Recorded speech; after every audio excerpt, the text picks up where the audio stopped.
Praise the lord. అందరికీ ఉపకారి అయిన యేసయ్య దివ్యనామమున మీకు అన్ని విషయములలో మేలులు సమృద్ధిగా కలుగునుగాక. ఈ దినపు యేసయ్య జీవపు మాట 128వ కీర్తన 2వ చరణం. నీవు ధన్యుడవు, నీకు మేలు కలుగును. యేసయ్య నీతిగల మార్గములలో నడుచుకొనుచు, నీతిని విడవక గట్టిగా పట్టుకొనుచు, నీతిని హృదయములో ఉంచుకొని నీతిమంతుడైన యేసయ్య వైపు చూచుచూ నడిపించబడుచున్న నా ఆత్మీయ ప్రియులారా, యేసయ్య దేవుడుగా గల జనులు ధన్యులు అని వ్రాయబడి ఉన్నది కదా. మనము ఆయన జనులమై ఉన్నందున, ఆయన మనకు దేవుడై ఉన్నందున మనము ధన్యులమై ఉన్నాము. నిజమైన దేవునికి మనము జనులమై ఉన్నందుకు ఆయనకు కృతజ్ఞులమై జీవితకాలమంతా నిలిచి ఉందము. ఆయనకు సాక్షులమై జీవించదము, నిజదేవుణ్ణి ప్రచురించదము. అందుకు గాను ఆయన మనకు మేలు చేయును. నిజమే జనమా, ఆయన మనకు మేలులన్నీ సమకూడి జరుగునట్లుగా చేయగల సమర్థుడు. నిత్యము మనకు మేలు చేయుటకు మన మీద దృష్టి నిలిపి మనకు మేలు చేయుచు ఆయన ఆనందించువాడే ఉన్నాడు. ఆయన జనులకు దాచి ఉంచిన, సిద్ధపరిచిన రెండింతలుగా అధికముగా మేలులను ధారాళముగా దయచేయుచు వర్ధిల్ల చేయు దేవుడై ఉన్నాడు. ఆయన ద్వారా ప్రతి మేలు పొందుటకు తగిన జీవితము మనము జీవించదము. వ్యక్తిగతముగాను, కుటుంబములోను, చేయుచున్న పనులన్నిటిలోనూ ఆత్మీయముగా మనమందరము ధన్యులమై ఆయన వలన మేలు పొందునట్లు సమాధానమును, సంతోషమును, ఆశీర్వాదమును, ఆరోగ్యమును, ఆర్థిక అభివృద్ధిని, ఆత్మాభివృద్ధిని, ఆత్మలో వర్ధిల్లుచు సౌఖ్యముగా ఉండునట్లు ఆయన మనకు మేలు చేయునుగాక. అందుచేత మనమందరము ఆయనతో సహవాసము గలవారమై ఉందము.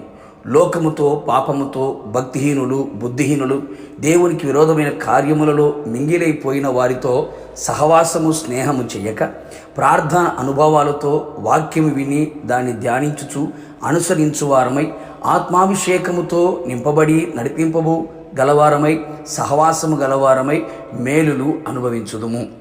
యేసయ్య నోటి మాటల యందు శ్రద్ధ కలవారమై ఆయన మాటను విని అనుసరించి ఆ మాటలే ఆత్మీయ బాటలుగా వేసుకొనేదము.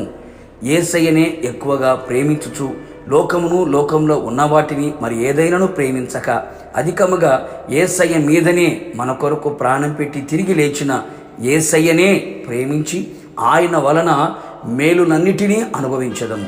ఆయన యందు భయభక్తులు గలవారమై ఆయన నియమించిన నీతి, యథార్థత, న్యాయము, పరిశుద్ధమైన చక్కని త్రోవలలో మన అడుగులను వేయుచు ఆయనను మాత్రమే అనుసరించి, ఆయనకు మాత్రమే భయపడి, ఆయన మీదనే ఆధారపడి ఆనుకొని ఆయన వలన మేలుతో తృప్తి పరచబడేదము.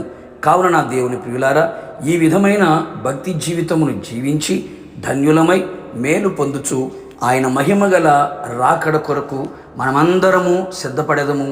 ఆయనతో యుగయుగములు నిలిచి ఉండేదము. ప్రార్థన. కృపాసత్య సంపూర్ణుడవైన నా ప్రియ పరలోకపు తండ్రి, నీ పరిశుద్ధమైన పాదములకి మరొక మారు కృతజ్ఞతాస్తుతులు అర్పించుచు ఉన్నాం. ప్రాణాత్మ శరీరములతో లొంగిపోతూ ఉన్నాం. నీవు ధన్యుడవు, నీకు మేలు కలుగును అని సెలవిచ్చారు. అవును తండ్రి, మీరు మాకు దేవుడుగా ఉన్నందుకై మేము ధన్యులమై ఉన్నాం. మీరు మాకు మేలు చేసే దేవుడుగా ఉన్నందుకై మిమ్మల్ని స్తుతించుచు ఉన్నాం. నీ ప్రజలు ఎలాంటి మేలు కొరకు మీ పాద సన్నిధికి వచ్చి ఉన్నారో, మీ వైపు చేతులు చాపుచూ ఉన్నారో, ప్రార్థించుచున్నారో, అడుగుచూ ఉన్నారో, నిశ్చయముగా వారి వ్యక్తిగతంగా, కుటుంబపరంగా, శారీరకంగా, ఆత్మీయంగా, అన్ని విధాలుగా, అన్ని వైపులా, అన్ని కోణాల్లో మేలులన్నీ సమకూడి జరుగునట్లుగా, మేలుతో వారి హృదయం తృప్తిపరచబడినట్లుగా, ఊహకు మించిన ఘనకార్యములు నీ ప్రియ బిడ్డల జీవితములలో మీరు చేసి ఉన్నందుకై కృతజ్ఞతాస్తుతులు చెల్లించుచు మమ్మల్ని అందరినీ కూడా మీ ఆగమమునకు సిద్ధపరచుచున్నందుకై మరొక మారు మీ పాదముల చెంత శిరస్సు వంచి నమస్కరిస్తూ యేసు నామములో అడిగి పొందుకొని ఉన్నాము తండ్రి, ఆమేన్. నిశ్చయముగా మీరును మీ కుటుంబ సభ్యులందరూ ధన్యులుగా మార్చబడి ఆయన వలన మేలులు పొందుదురు గాక. God bless you.